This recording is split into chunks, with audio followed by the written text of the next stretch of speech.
and welcome back, and welcome indeed to Lulu, and again to John Frieda, both of whom have taken a lot of time out of their very busy schedules to join us today.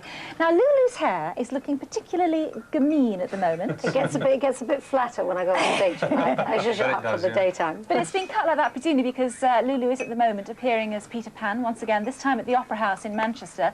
But in the course of her career, Lulu's hair's changed nearly as often as a hemline, I think. And one of the problems, of course, of being in the public eye is that all your past styles are there for the record, even if you flinch when you look back, and we all do. And we've assembled a little montage of Lulu's various looks. Oh, yes. Oh, yes. Here they are. I look like a little girl living in a big man's world, but the ribbons that you see hide the real me. Loves are left behind might make you think and change your mind. I'm a tiger, I'm a tiger, I'm a tiger, I'm a tiger. Are you implicated in any of those, John? Well, I'm not taking credit for all of them. They're quite nice, actually, some of those. Yeah, no, Do you have sort of, I mean, do you do Lulu's hair? You do? occasionally. As little as possible. Really? He absolutely, you know, he freezes when I ask him to do my hair, but it's understandable when you think that's his job. I mean, when I come home at night, he doesn't ask me to sing to him. Oh, absolutely. You know, so... But I do. Liar. So the thing is, I actually feel very guilty if my hair needs doing. I think the problem and I is have to ask him. it's really a question of schedules. You know, whenever Lulu needs it doing, it's When 9 it's times out of important. 10 I'm doing something else or I'm somewhere Yeah. else. So When it's important, it doesn't. fortunately, there's lots of other good But people can who do you it, refrain from commenting on it? I mean, Exactly. if someone very else has easy. done Yes, he's not even interested. Yeah. Now, I think Not at also, all. if you're not going to do it yourself, then you should He not get used to involved. be interested at the start. You know what they that used to be, yes. There was It's all this gone now, isn't it? fascination at the beginning. Oh, your hair needs this and that. Now I say, what does my hair look? It's fine. But you see, he has a whole Am team. I really like that? You are.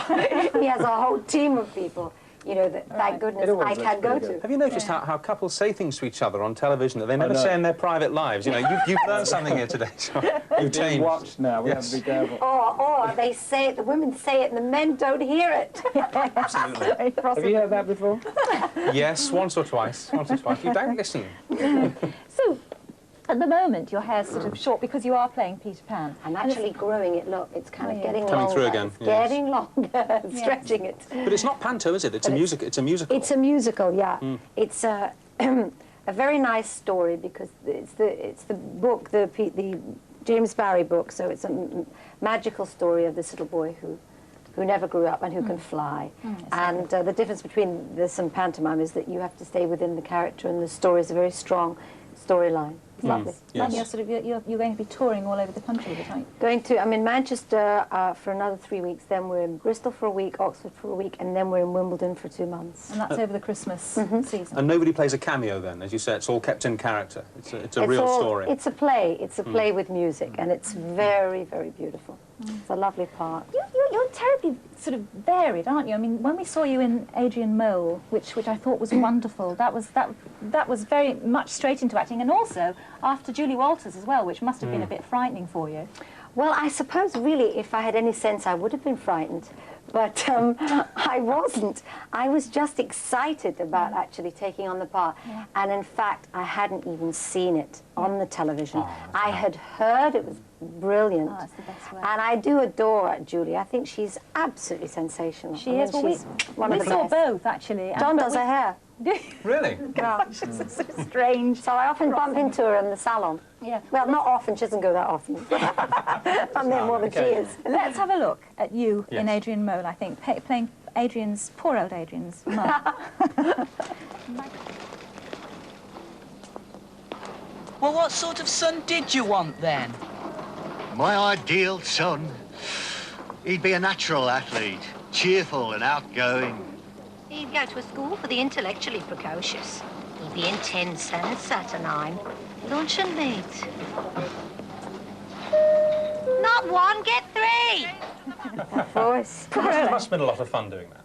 Doing Adrian Mole. That was the most difficult thing to do, the bit with all the shopping, you know, because you had to, you know, number how many tins you'd throw in before one one little bit of dialogue. You know, so that is really, and we had a lot of supermarket to go around. So that took practically all day, that little bit. Yes. I mean, I'm sure you're not And like it's that as longer a than mum normally. Our 11-year-olds were horrified. I mean, they thought you were wonderful, but they felt so sorry for Adrian after every scene, having a mum like that. I must say, I felt sorry for Adrian too, you know, myself. You're not like that to your own 11-year-old son, Jordan. I'm not quite like that. I'm sure I'm a pain in the neck to him a lot, because mothers just are. We nag, you know, because they don't listen to us and we have to repeat ourselves constantly. But no, I think she was totally insensitive. I mean, she just very, was very totally funny. insensitive. What sort of a father are you, John? I mean, you must, presumably, you both spend a lot of time away from home. Yeah. I don't think we spent a lot of time away from home. We always try, if we are away, we always try and organise it so that either Jordan is where we are, or we try and work it out as much as possible so that we are together. But we do work away at times, you know, and that is the most unattractive thing about both of our jobs. I mean, John really has only just started going away a little bit more, haven't you? Recently. And so I used to always be quite comfortable because he was always there. But now that he's away, I'm beginning to feel less and less comfortable about leaving. Does Jordan mind being left? You know, is he used to it now? Oh, I think he would hate it if it was on a very long-term basis. He would hate that. But he loves, for instance, every weekend to come here. He loves, because I'm in Manchester, and he loves to come wherever, you know. And if, for instance, John is going to go to America in December, and I phoned, his dates are okay, he can go with you. He finishes school, you know, at the right time. So he's going to go on a trip with his father. You know, there's little perks, there's little perks. Two compensations. Is that the time that you do, the quality of the time that you do spend together, that's, and in some ways it makes it even, you get more out of it, because when you are together, you really do appreciate that time, and it's very special. So I think it works out pretty well. I would hate to be away from him too much. I mean, it might seem as though I am, and I suppose 5 weeks at Manchester does sound a lot. But during the week, he goes to school so early, comes back at 5, and, you know, if I was at home, I suppose I'd see him for an hour or so, because he'd be doing homework, and then he'd be going to bed. Who does he take after? I mean, does he have ambitions to sing or act, or does he want to be a hairdresser? He doesn't want to be a hairdresser, I don't think. I think he plays piano quite well. He's got a very nice voice. I think at the moment, funnily enough, we had a conversation about this yesterday. We were talking about whether he'd go to university and things like that. He has a definite feeling towards the theatre stage, that kind of thing at the moment. He wants to be an actor at the moment. But he knows what he wants to be next year. He likes school, and he's so we'll see what happens.